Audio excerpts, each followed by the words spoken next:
नमस्कार, साहित्य तक के बुक कैफ़े के एक दिन एक किताब में मैं जयप्रकाश पांडे आपका स्वागत करता हूँ और आज मैं the diary of a sex addict इस पुस्तक के साथ उपस्थित हूँ। विनोद भारद्वाज इसके लेखक हैं। हालांकि यह पुस्तक हिंदी में लिखी गई थी और अंग्रेजी में इसका अनुवाद ब्रिज शर्मा ने किया है। यह विनोद भारद्वाज की जो पुस्तक त्रयी है, उपन्यास त्रयी, उसी का हिस्सा है।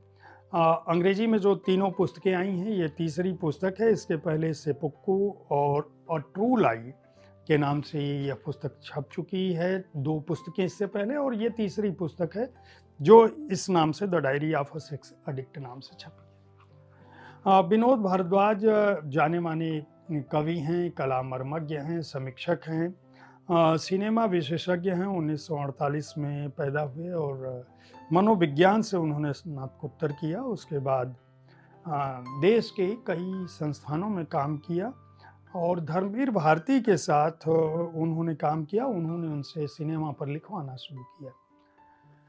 कला के क्षेत्र में विनोद भारद्वाज की आवाजाही और अपनी व्याप्ति इस कदर है कि कला का वह सबसे बड़ा नाम आज के दौर में कला समीक्षा के तौर पर, कला समीक्षक के तौर पर सबसे बड़े नामों में से एक है। यह पुस्तक यह बताती है कि किस तरह से कला की दुनिया मनोविकारों का भी शिकार हो जाती है। किस तरह से अकूत संपत्ति और संघर्ष, किस तरह से शोहरत और कार्य योग्यता, कार्य क्षमता भी व्यक्ति के मन स्थिति को प्रभावित कर देती है बहुत बार। इस उपन्यास का जो नायक है जय कुमार, वह एक पोस्टमैन के घर पैदा हुआ, लेकिन उसने अपनी योग्यता से धीरे धीरे वह स्थिति अर्जित कर ली जिसमें वह कला के व्यापार से जुड़ जाता है और न केवल कला के व्यापार से जुड़ता है बल्कि उसे बहुत सारा लाभ मिलता है।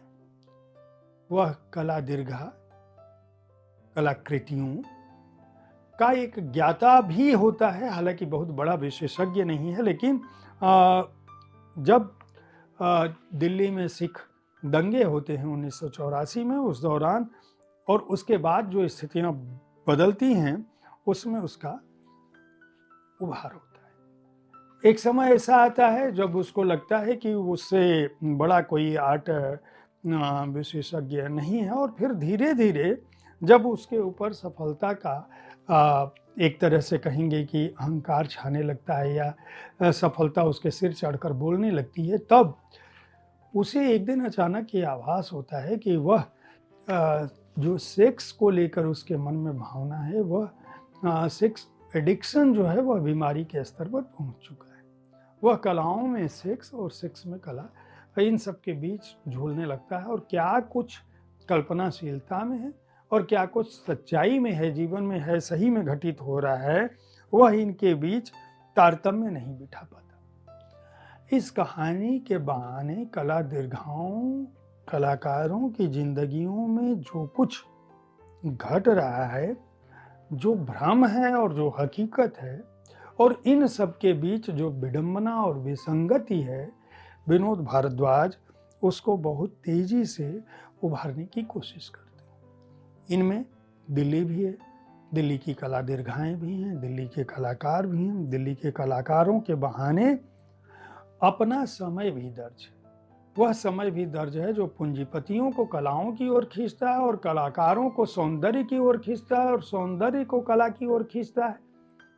यानी बहुत सारी रूपसियां कला का माध्यम क्यों है, या कला उनका अवलंबन क्यों थामता है, यह भी इस पुस्तक में शामिल है। खास बात यह कि कांग्रेस के दौर की जो विसंगतियां हैं, जो उदारीकरण के जो अपने नुकसान हैं, या जो भ्रष्टाचार या अकूत दौलतों का जो कारोबार है, वह भी इस उपन्यास में दर्ज है। और लेखक कहीं न कहीं नरेंद्र मोदी के उभार से आकर्षित होता है।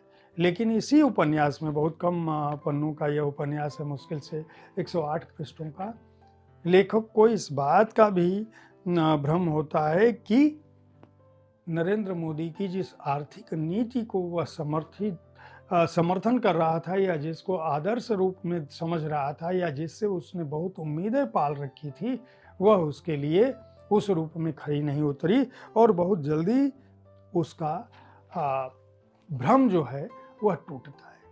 तो एक तरह से यह पुस्तक कला, अर्थ, राजनीति और मनोविकार, सेक्स, सौंदर्य, इन सब की वानगी देती है 108 पृष्ठों में। चूँकि विनोद भारद्वाज ने अपनी शुरुआती ज़िंदगी सिनेमा का जो बिंब है वह भी उनके दिमाग में रहा होगा। मनोविज्ञान के वह छात्र ही थे।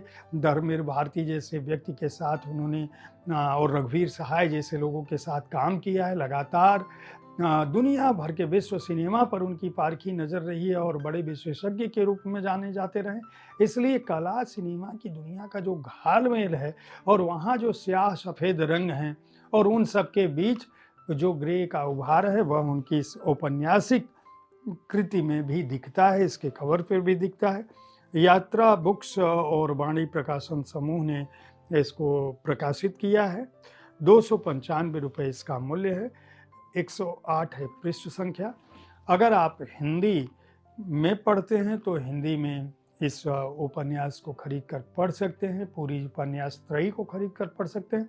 अगर आप अंग्रेजी पढ़ना जानते हैं और अंग्रेजी में पढ़ना चाहते हैं इस कृति को तो the diary of a sex addict को खरीद कर पढ़ सकते हैं। मूल्य मैं बता चुका हूँ, पृष्ठ संख्या भी बता चुका हूँ, प्रकाशक भी बता चुका हूँ। उम्मीद है साहित्य तक का यह एपिसोड आपको पसंद आया होगा। इस कार्यक्रम में हर शनिवार को बुक कैफे में मैं किसी अंग्रेजी पुस्तक के बारे में अपनी राय रखता हूँ। हर शुक्रवार को किसी कविता संग्रह के बारे में अपनी राय रखता हूँ और सोमवार से बृहस्पतिवार तक मैं किसी भी विधा की पुस्तक पर अपनी राय रखता हूँ। बुक कैफे को देखते रहें, साहित्य तक को देखते रहें, इस कार्यक्रम के बारे में अपनी राय से अवगत कराते रहें। धन्यवाद।